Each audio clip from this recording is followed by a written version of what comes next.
Yabona uNkulunkulu uzibonakalisa ngey'ndlela ey'ningi kabi ngoba ujulile. Yabona amandla kaNkulunkulu kaShembe, mina ngiyawazi mina. Angeke nje mina ngize ngileyo ngishona le ngishona le. Amandla kaNkulunkulu kaShembe ngiyawazi mina. Yabona kuleliya sonto noma kuleliya bandla ngikholwe khona iminyaka engaphezulu kweyishumi. Ngi-honest khona, ngibambelele khona, ngale kokuphushwa, ngimncane, ngale kokuphushwa nokuphoqwa, ngiyela mina ko-23, ngiyigidela mina, isigeqe nje ngisigida, ngivunyiwe futhi kakhulu ukushaya imbumu, ngishintsha, kunale imbumu ekuthiwa yokushintsha, ngishintsha, ngivunyiwe, ngi-active khona, hhayi ukuthi ngangixoxelwa mina ngenkonzo yakwaShembe, ngiyawazi mina amandla khona. Kwakusekhona lapho ubaba uThingo lenkosazana ungakakhothami. Kukhona la ngibheke khona, kodwa yabona amaNazaretha iningi lawo indlela enza ngayo. Iwona lawa angcolisa lento engikhuluma ngayo namhlanje ngalesi sikhathi. Ubingelelo changes Akasha othi kungenzeka noma yini, noma inini, noma kanjani, kunoma ubani ngoba impilo ayisiyona lento ucabanga ukuthi iyona. Possibilities are infinite in the universe. Your own consciousness is your own limitation. Kukude lapho esisuka khona futhi kukude lapho esiya khona. Beka phansi umoya ungatatazeli, uyabona. Khona la ngifuna ukuqala khona ngaphambi kokuba ngiqhubeke. Ngizoqala la. Yabona njengoba ngikhona ngu-changes Akasha nje. Uma ngabe nina abantu enikholelwa emandleni enginikezwe wona mina, i-higher power, bese nina nihamba nikhuluma la ngaphandle, nikhulume ukuthi uma nibiza igama lami, mina ngiyokwazi ukunilwela izitha zenu ngiyibhubhise, to the point ukuthi nimangame ey'theni zenu ukuthi mina ngiyakwazi ukuthi ngiyibhubhise izitha zenu. One, ningikhatha nazo vele ngoba ngikhona ngiyaphila la emhlabeni. Ningikhatha nazo vele ngoba vele uma ufuna inkabi ifuna ukubulala umuntu othile kodwa strong, kumele idile nenyanga yalowo muntu. Kumele idile nenyanga yalowo muntu ukuze ikwazi ukuthola lowo muntu.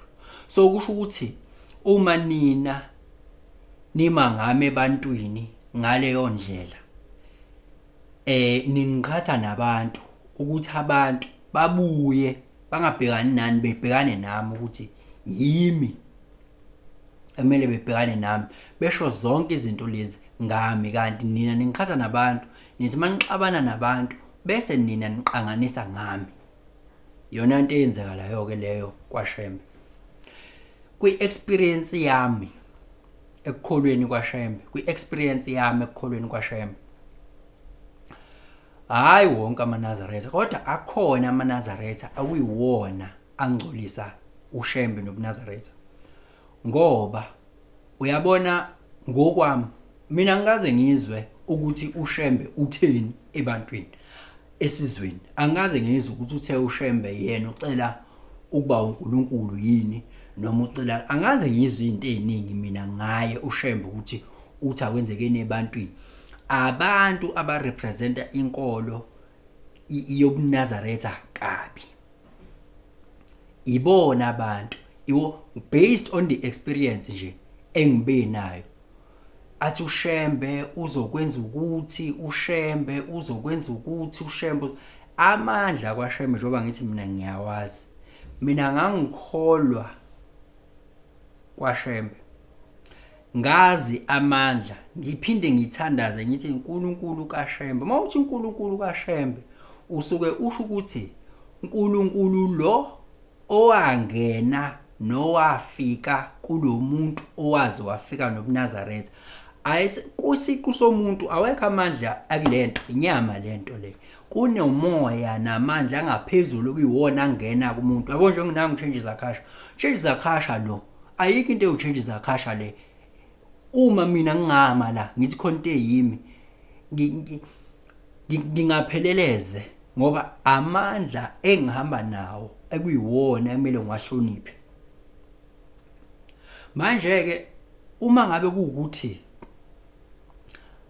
uthi uNkulunkulu kaShembe usukusho lawo mandla angena afika enza ukuthi kube khona ubuNazaretha, akube yiwo lawo mandla futhi angengemelayo njengamanje. Ngangikukhuleka lokho ngithi ngicela ungikhiphe la engikhona kule situation engikuyona, ngoba ngikhulanga ngaphansi kwezimo ezimnandi zazingagwinyisa imathe, kodwa ngimile ngikhola ngaze ngahamba mina eMandeni la ngangihlala khona, ngimile eBunazarethini. Into engaze ngiyangikhipha khona ekuphumeni kwami, angiphumiswanga ukuthi kunani ngaphunyiswa ukuthi la ngase ngihlala khona babengaligcinisa bathi kancane ke ngase ngiyaphuma.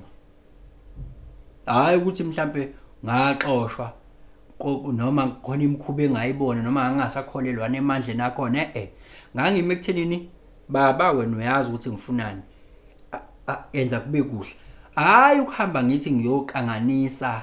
Yabona nje based on the experience, abantu abaningi noma ake ngithi nje abantu engisahlangane nabo abangamaNazaretha uthola ukuthi unenkinga nomakhelwane wakhe.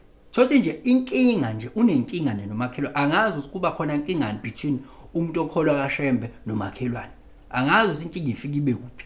And ijwayelekile ukuthi kube ukuthi yena uzibona ukuthi umakhelwane uyamhlupha futhi umakhelwane uyamthakatha, so uzomnikelela.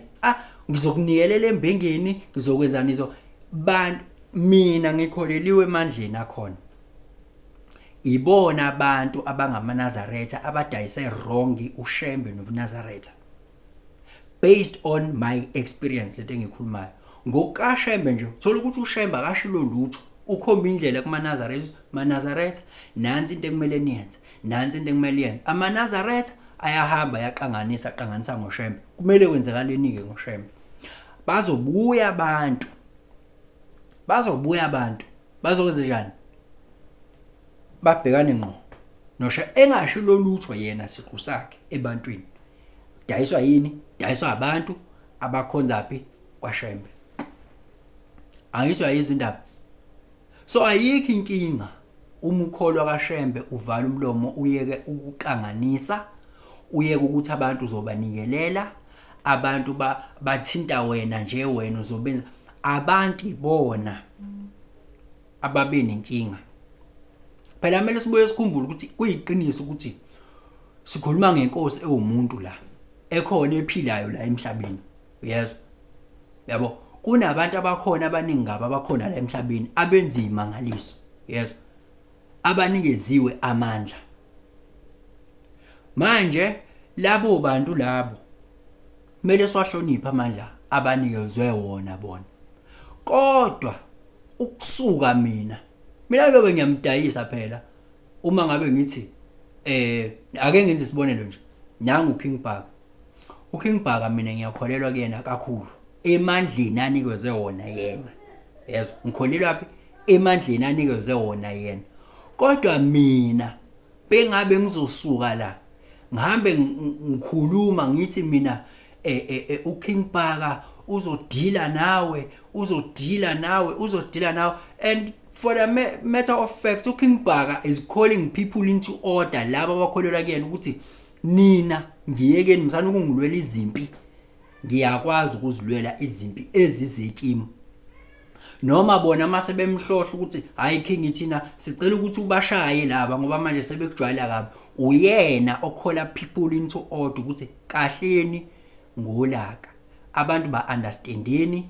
Uyena obafaka endleleni uma sebebonakala bevuka ushukela ngoba bazi ukuthi kumele kustrike njalo, athi ngisho ipower ingaxabana nami kube kusaqhamuke umuntu ngiyastrike, saxabana ngiyastrike.